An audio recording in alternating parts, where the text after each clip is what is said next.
Um leão selvagem é uma força da natureza. Perigoso. Ousado. Engenhoso. E às vezes, até doce. Mas filmar esses leões requer criatividade e disposição para seguir as suas regras. Aqui cada imagem extraordinária tem de ser merecida. E os predadores é que dão as cartas.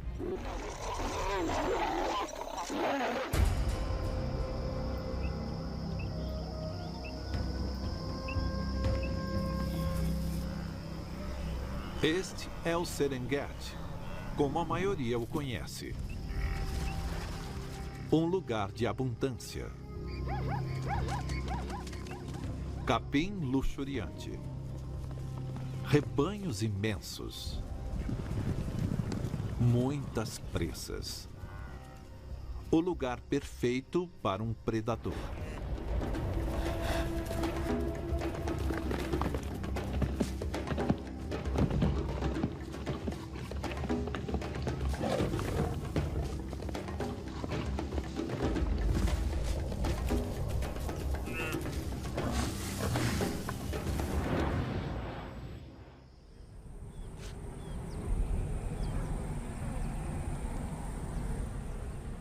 Mas no limite oriental do parque está um mundo mais duro.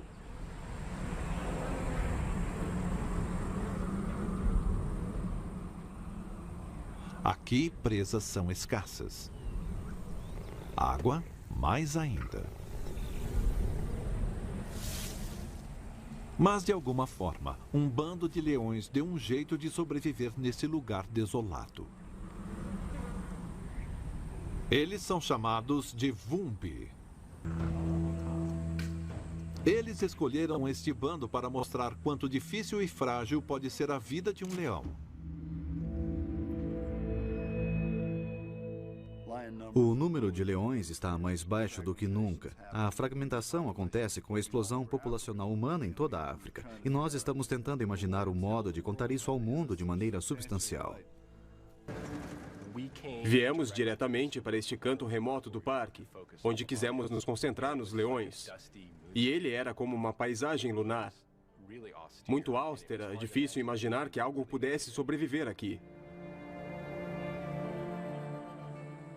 E encontramos este grupo de leões esquálidos e desesperados que estavam ali no meio do nada.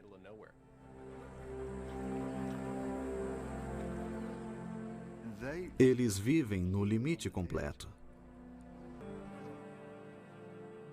Nick e Nathan chegam na estação seca quando as condições são piores. Sem água, sem capim verde, nenhuma presa à vista. O bando Vumbi tinha 5 fêmeas e, quando chegamos, 9 filhotes. E estavam vivendo nesta paisagem árida, seca, poeirenta. Os filhotes eram patéticos. Estavam em desespero, cobertos de sarna. Você via os ossos deles. Eles lutavam por cada gota de leite que pudessem tomar. Com poucas presas nesta parte do Serengeti, o bando precisa tirar partido de cada oportunidade. Os pesquisadores põem uma coleira com rádio em uma fêmea de cada bando. E a fêmea com a coleira se levantou e começou a olhar para longe. Não sabíamos o que ela poderia estar vendo. Nick e Nathan nada veem. A paisagem parece intocada.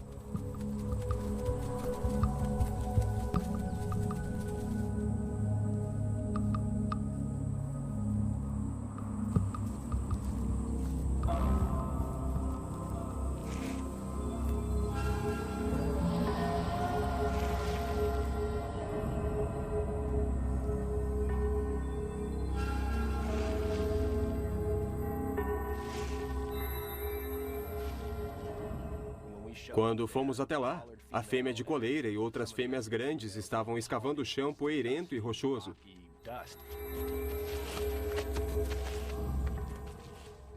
E parecia que a fêmea de coleira estava encabeçando a operação. Ela estava muito concentrada no que tinha no buraco.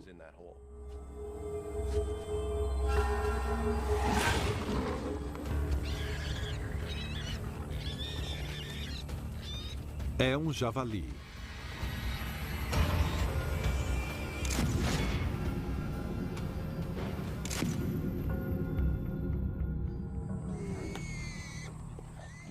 Só o fato de entrarem no buraco e tirarem o bicho é incrível, porque você percebe que elas estavam dispostas a se arriscar por estarem desesperadas.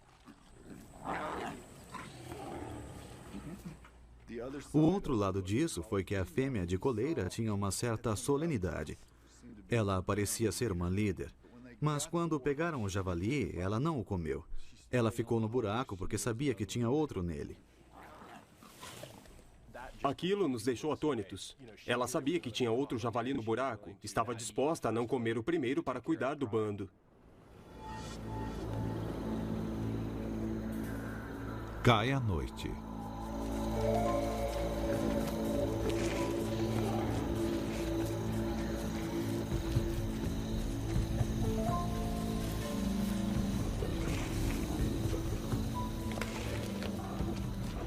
Finalmente, sua persistência compensa.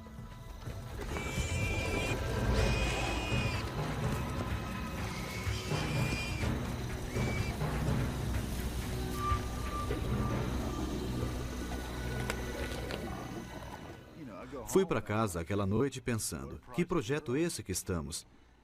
E o que essas imagens têm de belo é que você não saberia o que aconteceu se não fosse o vídeo.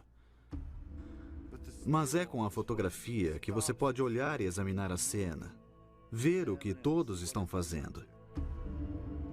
A fêmea de coleira tinha muito a ver com a coesão do grupo. Foi um sacrifício que você não esperaria de um animal selvagem. Foi isso que eu diria, acima de qualquer coisa, que nos deixou apaixonados pelo bando, porque respeitamos muito o que eles faziam.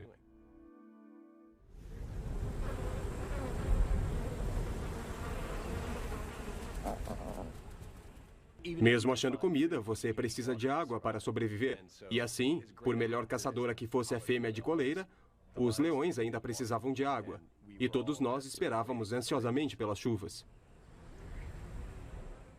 Quando você topa com leões na estação seca, eles não têm água, nem comida, nem abrigo. Não têm nada. Vivem como que numa paisagem lunar ou num deserto.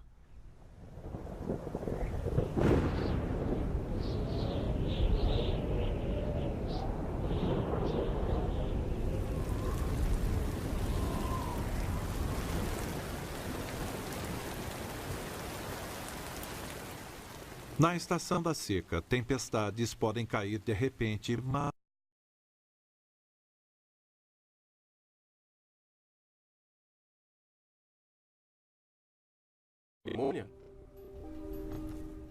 acabamos percebendo que, na verdade, estavam lambendo a água de suas costas para beber, que as chuvas eram tão curtas, tão poucas, que não haveria poças d'água para eles beberem. Foi uma loucura ver isso, porque você fica pensando, é inimaginável, eu acho, você ter uma existência numa terra que é tão cruel que a água não dura nem no solo, e você tem que tomá-la nas costas do outro animal.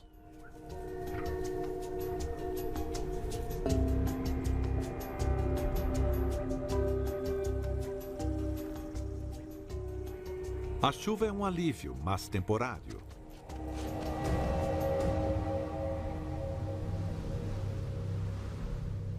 E maiores desafios ainda virão para os Vumbi.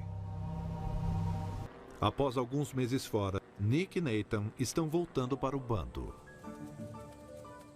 Nossa primeira viagem foi basicamente uma chance de conhecer os leões. Se eu vou filmar o rei dos animais, tem de ser o rei dos animais. Não pode ser o rei dos animais visto de cima. Intimidade é tudo. Enquanto Nathan trabalha no robô, Nick e sua esposa naturalista Reba Peck examinam o bando.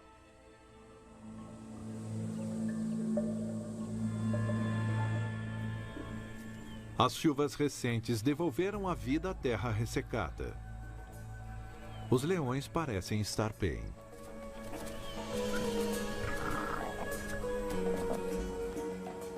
Quando voltamos, os filhotes estavam maiores, mais fortes, estavam à metade das mães. Já estavam só comendo carne. Mas faltava um. De 9 havia 8. Ficamos especulando porque víamos como eles se comportavam e se alimentavam. Que havia os raquíticos, os marginalizados.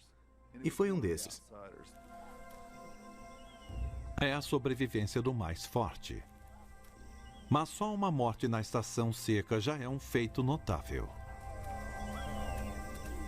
Em toda a África, mais da metade dos filhotes de leão morrem antes dos 2 anos.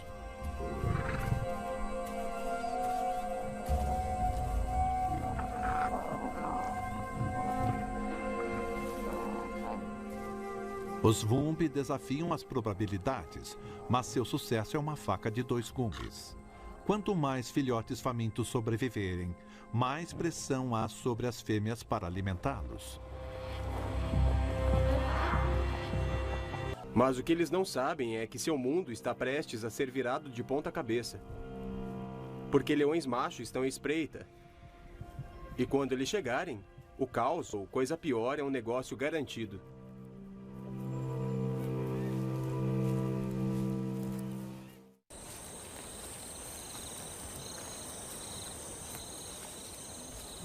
Desde que Nick e Nathan chegaram ao Serengeti, eles só viram as fêmeas do bando Vumbi e os filhotes. Mas também há leões machos nesta parte do parque. Os machos dão complexidade à dinâmica do bando e os fotógrafos estão impacientes por sua chegada. Como fotógrafo da vida selvagem, você não pode dirigir os animais. Não pode dizer, se for possível, traga os machos para cá amanhã. Seria bem legal. Quer dizer, é duro. Basicamente, você fica esperando os machos chegarem e não temos ideia de quando isso pode acontecer. Era o início de tarde e vimos imediatamente que teríamos que registrar isso, ficar lá o tempo possível. Porque sempre que tem um macho perto de fêmeas, algo pode acontecer. Achei que pudesse ser um macho estranho, porque estavam agindo com cautela. Se o macho não tiver ligação com o bando, ele tentará matar os filhotes para eliminar a prole de machos rivais e fazer as mães entrarem no cio. Mas as fêmeas expulsarão os machos se puderem. E muitas vezes as fêmeas morrem tentando proteger os filhos. Então, uma batalha épica poderia estar prestes a acontecer. Nós não tínhamos dúvida de que as 5 fêmeas eram uma força nada desprezível. Elas eram... Eu sempre as chamei de gangue de motoqueiros, eram duronas.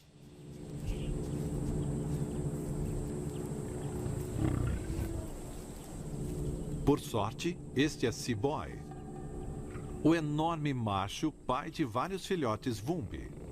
Mas isso não quer dizer que ele seja recebido calorosamente. A primeira vez que vimos Seaboy com as fêmeas foi tenso.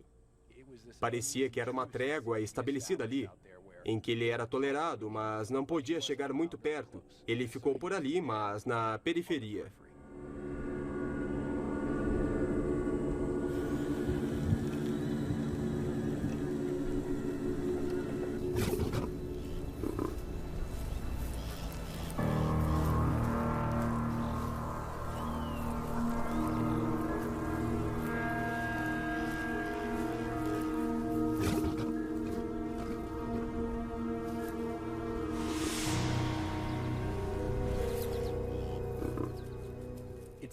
Era como se elas estivessem incertas quanto ao que fazer com ele, não confiando nele totalmente.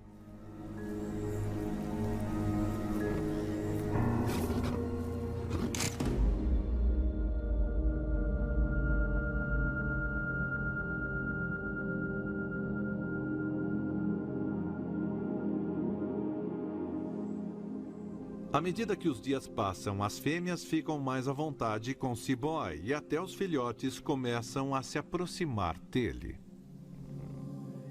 Era uma noite calma, tranquila, e nós estávamos acompanhando.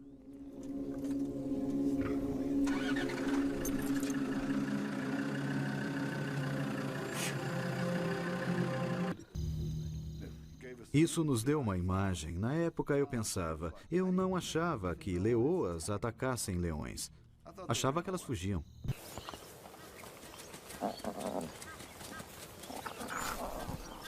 Com a chegada de Seaboy, as Vumbi têm a necessária proteção contra outros machos.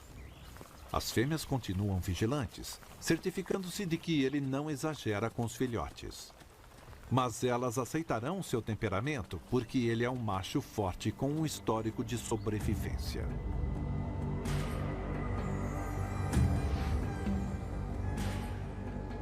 ...17 de agosto de 2009. Ok, 17 de agosto de 2009.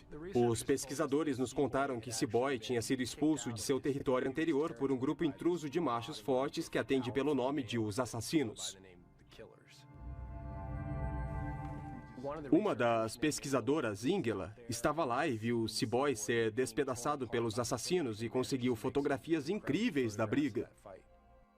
Quando dei uma recuada, eu pensei, Cristo, estou no meio de uma grande batalha, 3 contra 1. Aí investiram contra ele e eu ali com minha câmera não conseguia ajustar a lente. Então abri o máximo que eu pude. Estão ao lado do seu carro. Estão mesmo, entre isso e meu carro aqui. Meu Deus! Deve ter sido um barulhão. Tinha certeza que iam matá-lo.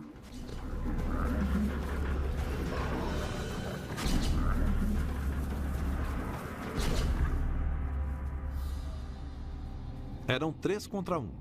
Mas, incrivelmente, Seaboy sobreviveu ao ataque. Fugiu para um território novo e assumiu o bando Vumbi. Nossa, que história impressionante a dele. Ele era um mau elemento. Este macho era tão durão que deu em 3 outros machos. Por isso, foi um personagem imediato para nós. Seaboy dá um nível de segurança que poucos machos podem oferecer. Mas sozinho, até mesmo ele terá dificuldade de impedir que machos rivais assumam o controle. Os suspeitos mais prováveis, velhos inimigos de Seaboy.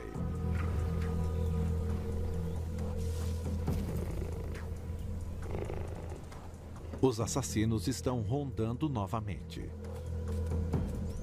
E agora, eles são 4 contra 1.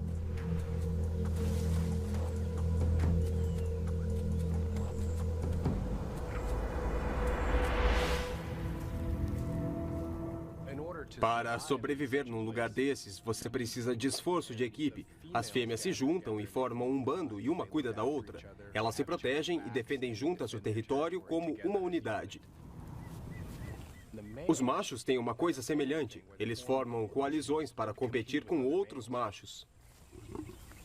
Os assassinos são uma coalizão.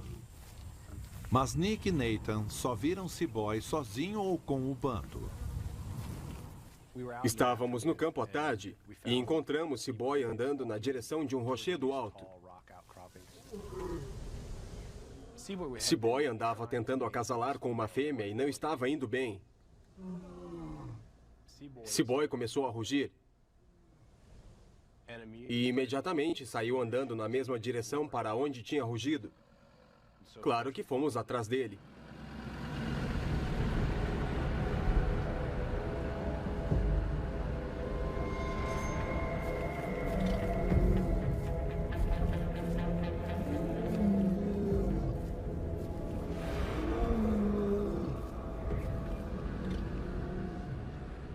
Acabamos vendo, na direção em que ele ia, outro leão vindo até ele. De longe, não fica claro se é um macho desgarrado ou talvez um dos assassinos.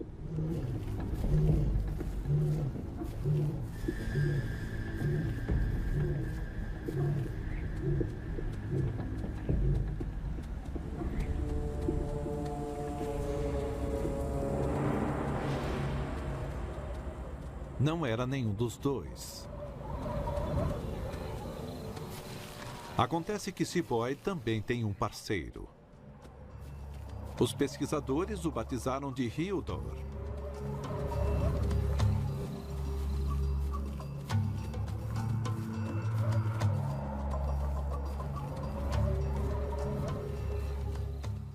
Foi um momento incrível, em que eles se tocaram com o focinho, uma espécie de dança. Para mim, é um exemplo incrível de união. Os dois machos estavam confirmando o laço entre eles. Os machos têm de fazer isso. Aliás, um leão macho é um perdedor. A união de dois não é muito forte, a menos que um seja cibói.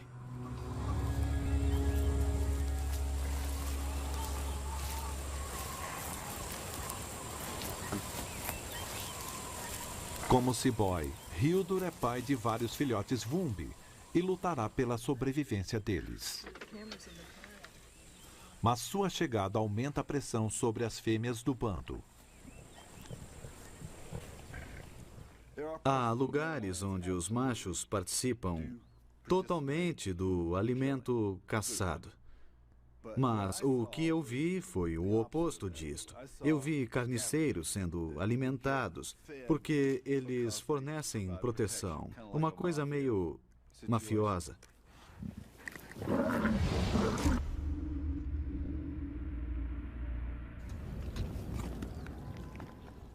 Há uma hierarquia óbvia.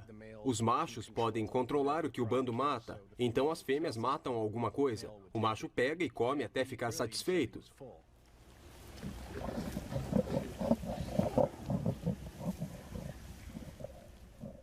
Há pouca coisa disponível e, com um grupo tão grande, um bando desse tamanho, uma gazela pequena, ou o que quer que seja, não é suficiente para todos, nem para os filhotes.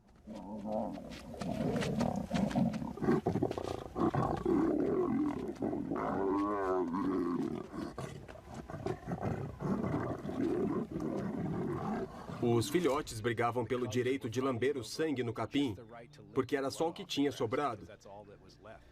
Eu não achava que ele fosse morder um deles, mas mordeu. É dureza, é duro. Acho que, sem dúvida, é difícil para as fêmeas verem os machos comendo tanto, se empanturrando e deixando restos para os filhotes.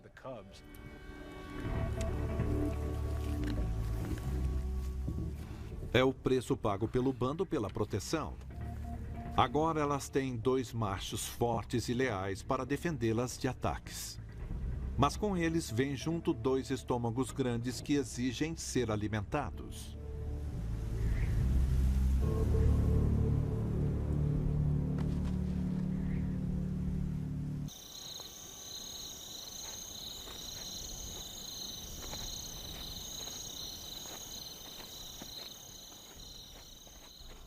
Quando entramos no projeto, todo mundo disse: "Ah, leões, eles só ficam deitados dormindo", e é verdade, eles dormem um bocado. Mas tem todo um outro lado de um leão que começa assim que o sol se põe. Eles enxergam muito melhor do que a presa à noite. E se estiver bem escuro, um leão pode caminhar entre as presas. E elas mal se darão conta da presença dele. E nós tínhamos que dar um jeito de filmar isso.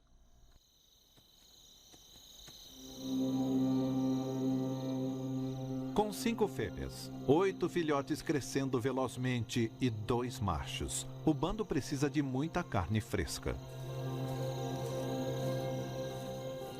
Cada caça pode ser a diferença entre a vida e a morte. Por isso é crucial não perturbar os leões ou tirar a vantagem deles.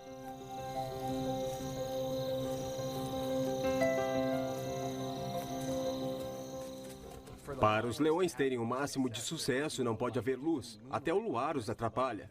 E para nós, isso dificultava bastante. Nossas câmeras não viam nada quando não tinha luar. Por isso, projetamos uma luz invisível que só as câmeras viam.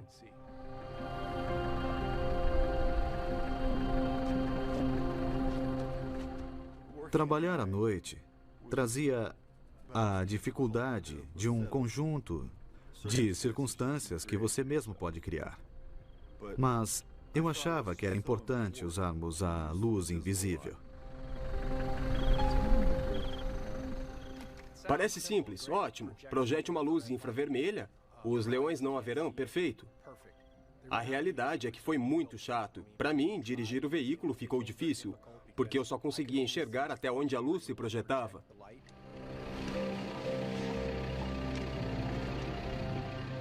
Ei, Riba, fica de olho neste vindo por trás, à direita. Eu não sei. Você fica desorientado, não enxerga. Você se concentra, cai em buracos e não consegue fazer o que quer fazer. Mas, trabalhando à noite, eu senti que entrávamos no mundo deles.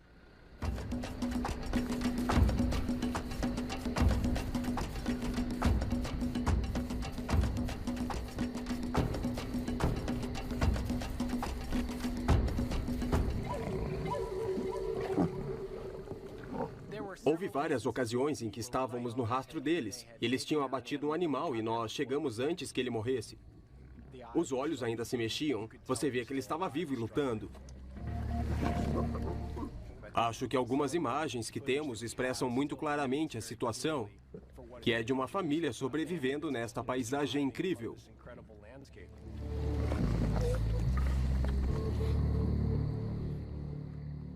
Fizemos vários quadros, muito legais.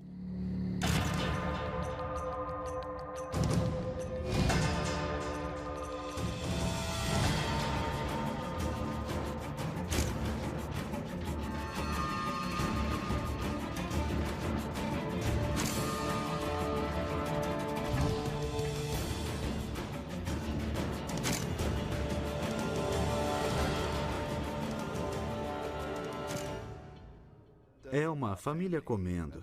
É isso o que a foto traduz. Hoje alimentamos a família.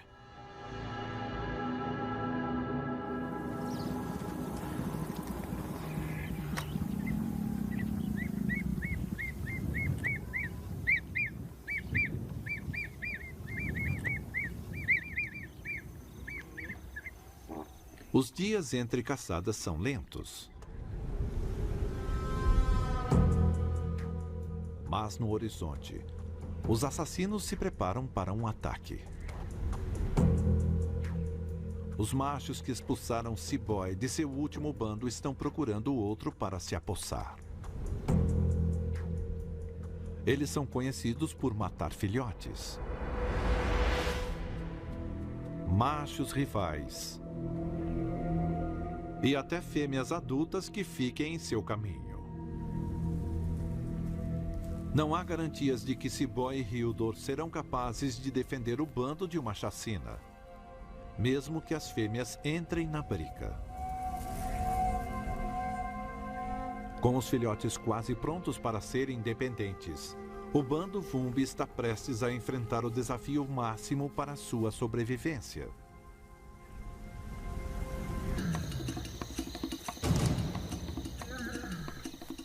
É noite fechada e os assassinos estão a caminho. A equipe os localiza em território Vumbi, se preparando para um confronto.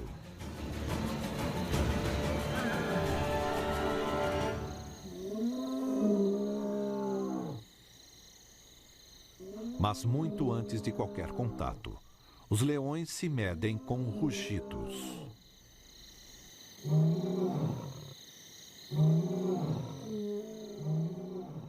Existe uma comunicação incrível, particularmente à noite, em que estamos com os Vumbi e ouvimos rugidos à distância. Os Vumbis aguçam os ouvidos e rugem de volta. Eles conhecem bem esses sons e se comunicam totalmente entre si usando os rugidos. Uma coisa incrível que os pesquisadores descobriram é que os leões sabem contar. E eles usam os rugidos para decidir se vão atacar ou não outro grupo de leões.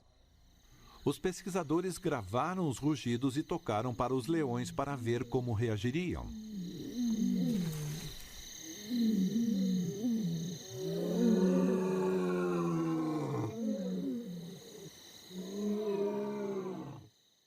Eles descobriram que tocando, por exemplo, 2 rugidos para um grupo de, digamos, 5 leões, se eles tocam 2 rugidos e tem 5 leões ouvindo, esses 5 quase sempre irão até os 2 prontos para atacar. E se tocarem, digamos, 10 rugidos, e o outro grupo tiver 5, este quase sempre irá embora.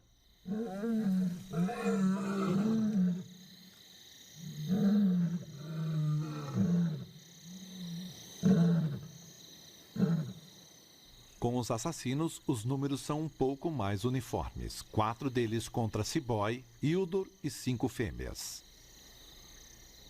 Só o tempo dirá se os assassinos gostam dessa probabilidade. Ei, Nick, você olhou aqui? Mas a noite não acaba como esperado. Enquanto os assassinos se aproximam, uma fêmea solitária cruza seu caminho.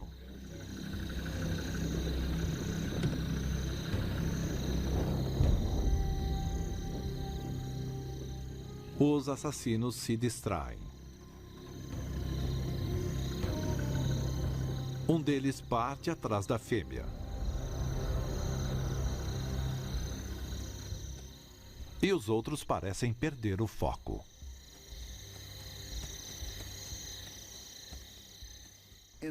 O interessante é que quando os assassinos invadiram, eles não foram atrás dos Vumbi. Pela manhã, os assassinos tinham passado pelo território Vumbi e entrado no próximo. Talvez a fêmea os tenha desviado do caminho, ou quem sabe, eles decidiram que não valia a pena lutar por um lugar tão árido e sem grandes rebanhos. Isso não vale a pena. Você não enfrenta Seaboy por isso. Por ora, a ameaça aos Vumbi passou. E a vida está prestes a melhorar muito.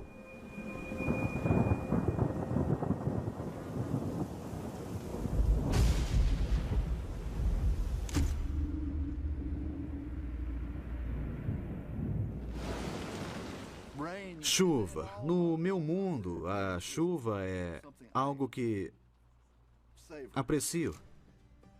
Chuva significa a luz do sol na vida dos leões. Eles estavam no limite e quando a chuva veio e aumentaram as presas, a vida de repente ficou bem mais fácil.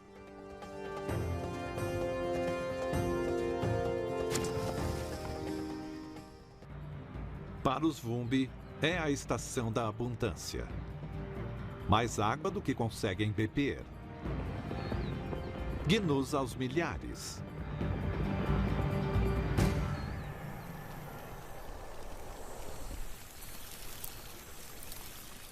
Os filhotes sobreviveram às primeiras e perigosas estações secas e estão quase prontos para viver por conta própria. Estão muito diferentes do que estavam quando a expedição teve início. Quando conhecemos os Vumbi, os filhotes estavam vulneráveis. Eles mal se aguentavam. Eles eram pequenos, ossudos, esquálidos. Seu destino não estava decidido. E quando os deixamos, eles tinham quase 2 anos. Estavam quase do tamanho de suas mães. Estavam robustos, fortes. Estavam completamente diferentes. E não resta dúvida que esses filhotes só chegaram onde chegaram porque suas mães eram mães tremendamente competentes e amorosas.